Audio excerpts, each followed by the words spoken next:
نے ایک چھوٹے ملک نے اپنے وزن سے ابو پنچ کرتے ہوئے دنیا میں تیسری عالمی جنگ رکوائی تھی. تو ہمیں اس پہ بڑی فخر کی بات ہے. پاکستان کی برانڈنگ بدل گئی ہے جی, دنیا بھر میں اب پاکستان کو ڈفرینٹ طریقے سے دیکھا جا رہا ہے. تو جی ٹاکس ہونے جا رہے ہیں, ہسٹری آپ بنتے ہوئے انشاءاللہ دیکھیں گے, اور بہتری کی طرف چیزیں جا رہی ہیں اور بہتری ہوگی. اور اب آپ کسی وقت بھی حتمی اعلان سن سکتے ہیں کہ کس دن ہوں گے, لیکن ابھی تک دفتر خارجہ نے کہا کہ جی ہم آپ کو کنفرم ڈیٹ نہیں کر سکتے. لیکن میں بتاؤں جو مجھے ہنچ ہے وہ اگلے ہفتے میں نے کل بھی آپ کو کہا تھا سوموار منگل یہی بات ہو سکتی ہے. سوموار یا اس کے بعد والے دنوں میں امکانات زیادہ نظر آ رہے ہیں, کیونکہ جو امریکن پریزیڈنٹ ہوتا ہے اس کی سیکورٹی بہت سخت ہوتی ہے. اس سے پہلے 2-3 دن پہلے گاڑیاں آتی ہیں, سیکورٹی آتی ہے, ایئرپورٹ کا کنٹرول ہوتا ہے, ہر چیز ہوتی ہے. میں 2006 میں صدر بش پاکستان آئے تھے تو میں جیو کا رپورٹر تھا, میں ایئرپورٹ پہ موجود تھا. مجھے پتا ہے کہ وہاں پر ہم جو صحافی بیٹھے تھے ان کو ایک سائڈ پہ بٹھایا ہوا, پھر ان کو آنے کے وقت دور تک ایکسیس دی. میں نے خود بش صاحب کو قریب سے دیکھا. میں نماز پڑھنے جا رہا تھا, میری ایک امریکی فوجی سے لڑائی ہوگی. اس نے کہا آپ اس سائڈ پہ نہیں جا سکتے. میں نے کہا یار وہ سامنے خالی جگہ پڑی ہے, میں نے وضو کیا ہوا ہے, میں نماز پڑھنے جا رہا ہوں. اس نے کہا نہیں جا سکتے. 2-3 کی جھگڑا ہوا, پھر ایک اور کوئی سینئر ان کا آیا, اس نے کہا نہیں آپ چلے جاؤ یار. میں نے اس کو بتایا کہ I have to offer the prayer, تو اس نے کہا چلو چلے جاؤ. تو اتنا کنٹرول ہوتا ہے, وہ پوری زمین اور آسمان پہ وہ کنٹرول کرنے کی کوشش کرتے ہیں تاکہ ان کی امریکن پریزیڈنٹ کی سیکورٹی ہوتی ہے ظاہر ہے. اور یہ بھی کہا جا رہا ہے کہ اسلام آباد کی جو فضائی حدود ہے اس کی بھی اس دن ناکہ بندی ہوگی, اور اسلام آباد کی فضائی حدود بھی بند کر دی جائے گی جس وقت امریکی اور ایرانی ڈیلیگیشن آئے گا. اور ایران کے صدر مسعود پزشکیان وہ بھی پاکستان آئیں گے. ظاہر ہے پروٹوکول کی بات ہوتی ہے نا کہ ایک پریزیڈنٹ کے ساتھ پریزیڈنٹ لیول پہ ہی بات ہوتی ہے. تو ایران کی ڈیلیگیشن بھی آئیں گے, تو یہ کتنا تاریخی اور حسین لمحہ ہوگا. اس لمحے کو آپ انجوائے کریں, امیجن کریں اور دعا کریں کہ اس لمحے کو نظر نہ لگے. اب دوسری خبر کی طرف آتے ہیں جی. دوسری خبر اچھی خبر ہے, بلکہ دوسری خبر وہ خبر سناتا ہوں آپ کو. شاہد افریدی صاحب, شاہد افریدی جو ہے وہ پاکستان کے سٹار کرکٹر ہیں, لالا جو سکسرز کے لیے مشہور ہیں, مشکل ترین سچویشنز میں میچ ونر ہیں, اکیلے 15-16 دفعہ مین آف دی میچ جیتے ہیں, T20 میں, ون ڈے میں, ہر چیز میں انہوں نے اپنا لوہا منوایا ہے. اور جو ماڈرن کرکٹ ہے اس میں ایک دنیا کے سپر سٹار ہیں اور پاکستان کے سپر سٹار ہیں. اس سے پہلے وسیم اکرم, عمران خان سپر سٹار تھے, لیکن جو یہ ایرا ہے اس صدی کے سپر سٹار جو ہے وہ شاہد افریدی تھے. تو ان کے ساتھ مولانا فضل الرحمان صاحب کی کچھ دن پہلے ملاقات ہوئی. کچھ صحافیوں نے چہمگوئیاں شروع کر دیں, کوئی ٹویٹر پہ, کوئی کدھر کہ جی ایک بڑے کھلاڑی ایک جماعت میں شامل ہو کے سینیٹر بننے لگے. تو میں نے پھر اس کے لیے رابطہ کیا, JUI سے بھی کیا اور شاہد افریدی صاحب سے بھی کیا. تو شاہد افریدی صاحب نے بڑا تفصیلی مجھے بھیجا ہے جواب, جس میں انہوں نے کہا ہے کہ نہیں وسیم ایسی کوئی بات نہیں ہے, میری جو ہے وہ بہت اچھی ملاقات رہی. مولانا فضل الرحمان ایک بہت سینئر سیاستدان ہیں اور بڑے اچھے سیاستدان ہیں, بہت دلچسپ بھی آدمی ہیں. میری کچھ ایئرپورٹس وغیرہ پہ ان کی پہلے ملاقات ہوتی تھی, لیکن میرے گھر پہ ہوئی ہے. میرے لیے بڑی عزت کی بات ہے کہ میری ان سے ملاقات ہوئی ہے. لیکن انہوں نے کہا کہ ایسی اس چیز میں ریومرز میں کوئی صداقت نہیں کہ میں JUI جوائن کر کے سینیٹر بن رہا ہوں.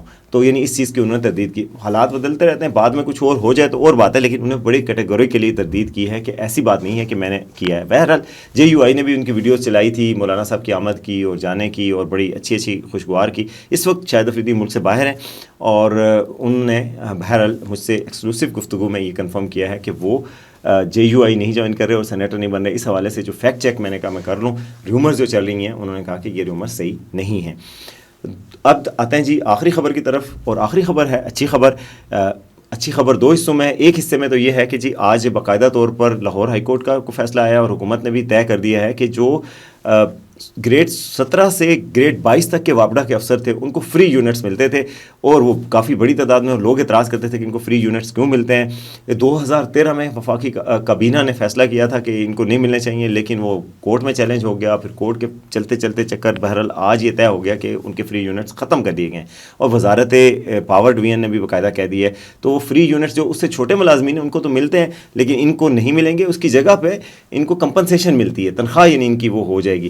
اور اس سے کیونکہ پاکستان کے کئی لوگ ہیں, آپ دیکھیں نا کہ اس طرح پھر بجلی کا ضیاع ہوتا ہے, اور آپ بجلی آپ کو نہیں بھی چاہیے, آپ کہتے ہیں یار ہمیں تو فری 2000 یونٹ مل رہے ہیں, 3000 مل رہے ہیں, 1500 مل رہے ہیں, تو ہمیں کیا ضرورت ہے وہ کرنے کی.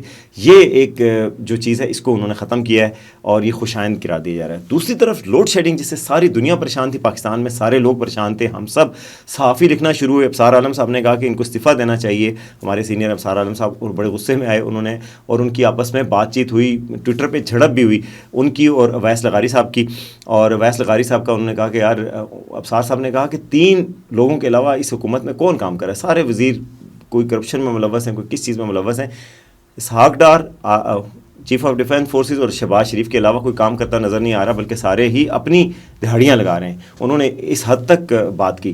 بہرحال جو بات انہوں نے کی اور صحافیوں نے جو ٹویٹر پہ لکھنا شروع کیا، سارے صحافیوں نے، اور سارے چونکہ سچ تو بولنا ہے کہ جو ہو رہا ہے، بجلی آ نہیں رہی تھی، جا رہی تھی زیادہ. یعنی عمر چیمہ نے لکھا کہ بجلی آ جا نہیں رہی بلکہ جا رہی ہے، اور ایک منٹ میں 3 دفعہ پھڑک رہے ہیں بلب اور ساری چیزیں، تو وہ تباہ ہو جائیں گی. اس پر پھر CNN کے جو ان کے انٹرنیشنل کورسپونڈنٹ ہیں، انہوں نے جناب ایرک، انہوں نے لکھا کہ انہوں نے ایک رپورٹ بنا دی اور پورے کھڑے ہو کے ہوٹل کی چھت سے انہوں نے کہا کہ یہ دیکھیں اسلام آباد پوری دنیا میں امن کی روشنی پھیلانا چاہ رہا ہے، لیکن اپنے ملک میں اندھیرا ہے اور وہ ہے. یہ بات شاید بڑی لگی ہے، اور جو صحافیوں کے بھی کمنٹس ہیں اور جو پریشر آیا، اس کے بعد کل لوڈ شیڈنگ نہیں ہوئی الحمدللہ. اور آج بیان جاری کر دیا ہے وزارت پاور ڈویژن نے اور کہا ہے کہ جی مانا ہے کہ ہاں اب لوڈ شیڈنگ ہم نے کم کی ہے، لیکن انہوں نے یہ نہیں کہا کہ پریشر آیا یا کوئی امیج بلڈنگ کی وجہ سے. انہوں نے کہا یار جو پانی ہے تربیلا ڈیم، منگلا ڈیم، ان سے پانی ہم نے کل زیادہ چھوڑا، کوئی 30,000 کیوسک پانی چھوڑا. اس سے پہلے 8,000 کیوسک چھوڑا تھا، تو اس سے بجلی کم بننی تھی، اب زیادہ بنی ہے، شارٹ فال کم ہو گیا. اس لیے جو لوڈ شیڈنگ 6-7 گھنٹے کر رہے تھے، اب خود مان رہے اپنے منہ سے 6-7 گھنٹے. حالانکہ پہلی پریس ریلیز میں انہوں نے کہا تھا کہ ہم 2-2.25 گھنٹے کریں گے. اب انہوں نے خود کہا کہ نہیں 2 گھنٹے لوڈ شیڈنگ ہوئی ہے کل رات اور باقی نہیں ہوئی. تو ہم سب جو یہاں پہ رہتے ہیں اسلام آباد میں یا باقی جگہوں پہ، آپ اپنا ایکسپیرینس بتائیے گا کہ آپ کے علاقے میں کتنی ہوئی. لیکن ہمیں تو لگا جیسے لوڈ شیڈنگ ختم ہو گئی ہے.